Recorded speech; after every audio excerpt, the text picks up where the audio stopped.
Colette rings a few bells. Writer, Paris, fuzzy hair, cats. Fuzzy hair is hers, not the cat's. So what cried out to you to say, we have to make a film about this woman who's known but not so known? That's right. Her story's well known inside France.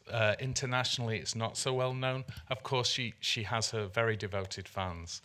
But my co-writer and co-director and late husband, Richard Glatzer, was an avid reader, and he just started reading a lot of Colette around 1999. So a long time ago, he was, reading the biographies and reading the novels, and he said, "There's a movie in here. She's just this incredible personality. The decisions she takes at certain junctures in her life, no one else would take. She's unique. She's a trailblazer. It's astonishing what she did." And I started reading as well, and we decided the first marriage to Woolley Gauthier-Villars was the natural narrative to see her formation as an artist. But we were sure to include the fuzzy hair and the cats. And oh, yeah. Everybody would be looking for the fuzzy hair and the cats. So, and Christine, for you, I mean, at Killer Films, you have done some extraordinary things with Still Alice and Boys Don't Cry, and then I think Carol was one of yours. So here is a figure of history, not of fiction, who wrote fiction herself. And for you to take this and undertake this project, what was it about it that appealed so much to you?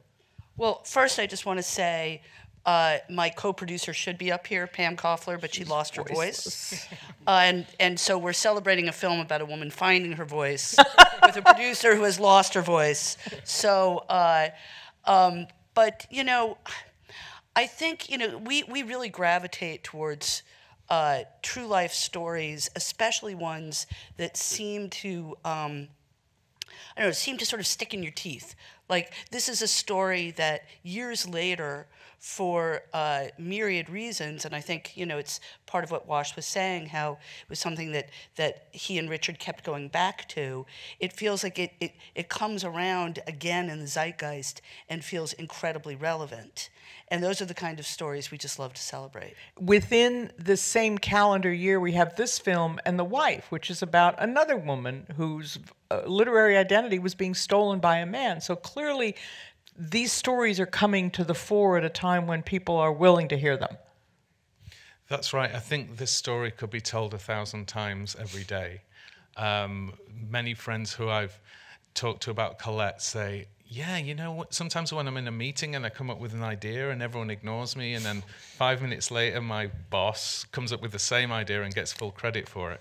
And I think there's something about, the male power structure that is now sort of accommodating women's voices more, but there's still so much further to go in getting, gender equality in the workplace and to get women's voices heard in the arts and entertainment industries. Stephen, you broke into movies taking tickets at a theater in Islington, so maybe you have a story to tell, but an idea about what appealed to you about this project.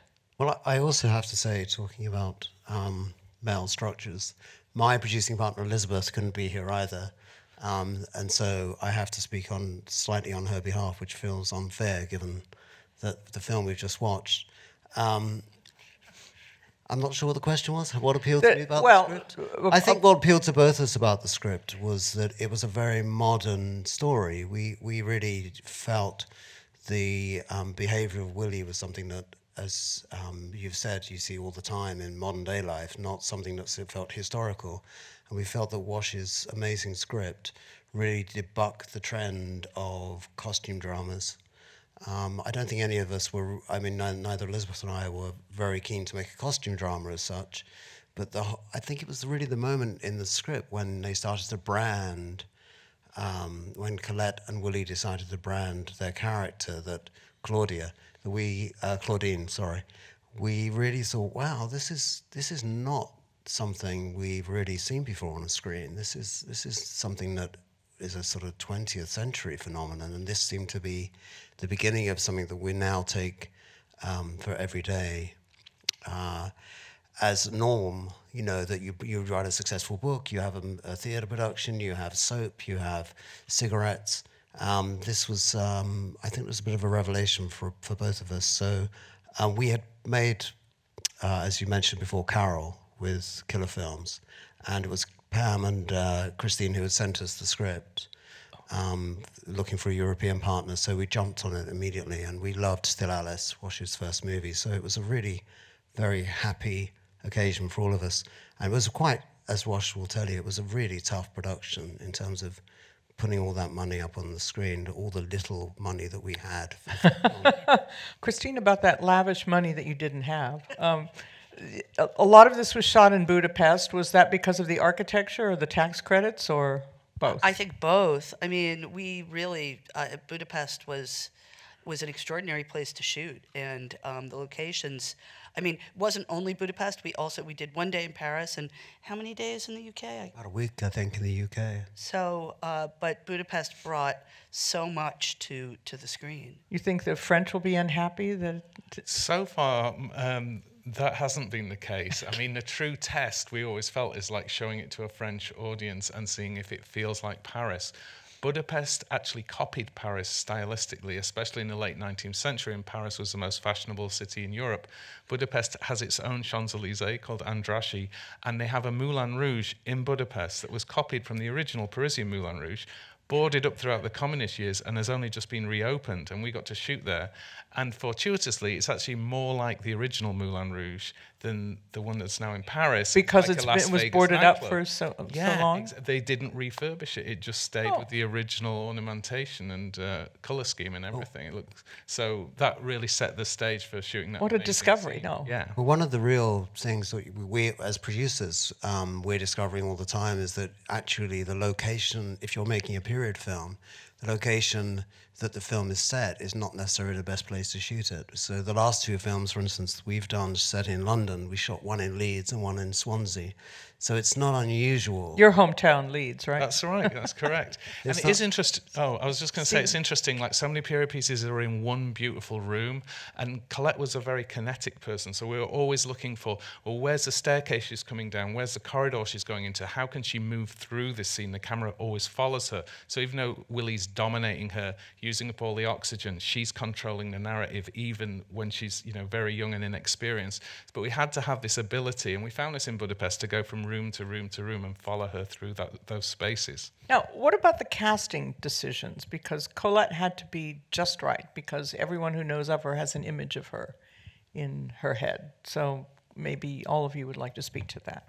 Well, some people say, was Kira the first person you thought of? And I'd said, well, the script was written in 2001 and Kira was 14, so I cannot claim that. But seeing her early work in Pride and Prejudice, you saw this incredibly talented actress who had this kind of verbal dexterity and this sort of laser beam coming out of her eyes that she could just tear Mr. Darcy apart. So even a number of years back, Richard and I thought, well, she could tear Willie apart, as she does in the last scene of this film.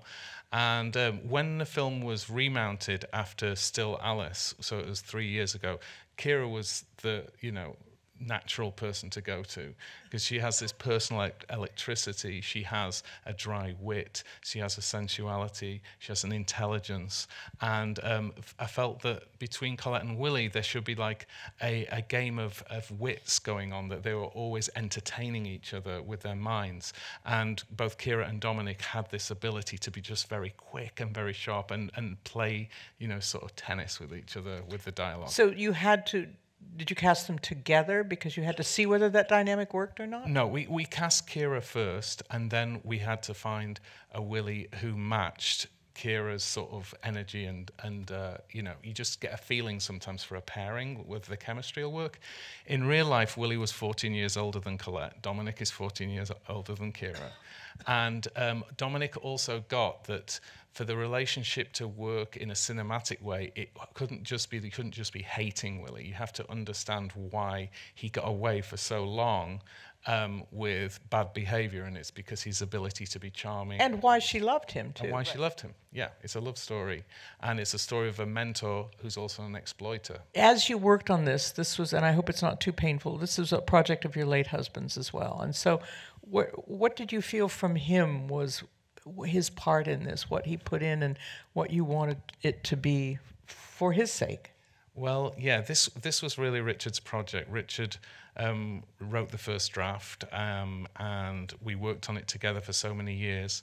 We went through about 15 drafts together, about 3 title changes. We made 3 other movies in the time we were waiting and wanting to make Colette, and the last of those was still Alice.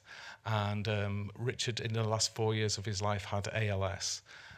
Which is a terrible disease that gradually paralyzes you. During the making of Still As, he was just typing with one finger, and by the time it was up in the Academy Awards, we were watching from the ICU at Sinai Hospital. Didn't stop us celebrating. We got some friends to smuggle some champagne in. And when Julianne won, we really just cheered so loud they thought there was a medical emergency, so people came like running down the corridor. And afterwards, I asked him what he wanted to do next, and he was typing with his toe by that point, but he wrote Colette. And he passed away just 2 weeks after the Academy Award, but he got to see that. You know, as a filmmaker, he got to see that. That's wonderful. And when I came out of my deepest grief, and Pam and Christine were also very good friends with Richard, we all knew what we had to do, that we had to make this film. So making it, it was actually, when you're coming out of the deepest grief, you still need the connection with the person. By making this film, it kept me connected to Richard's creativity and his spirit. And, you know, sometimes when I was a little stuck on the set, I'd think, what would Richard do? And I'd get the answer. So I think he was around. It was great hearing his words coming out of the mouths of such wonderful actors. Won't you please thank our panel?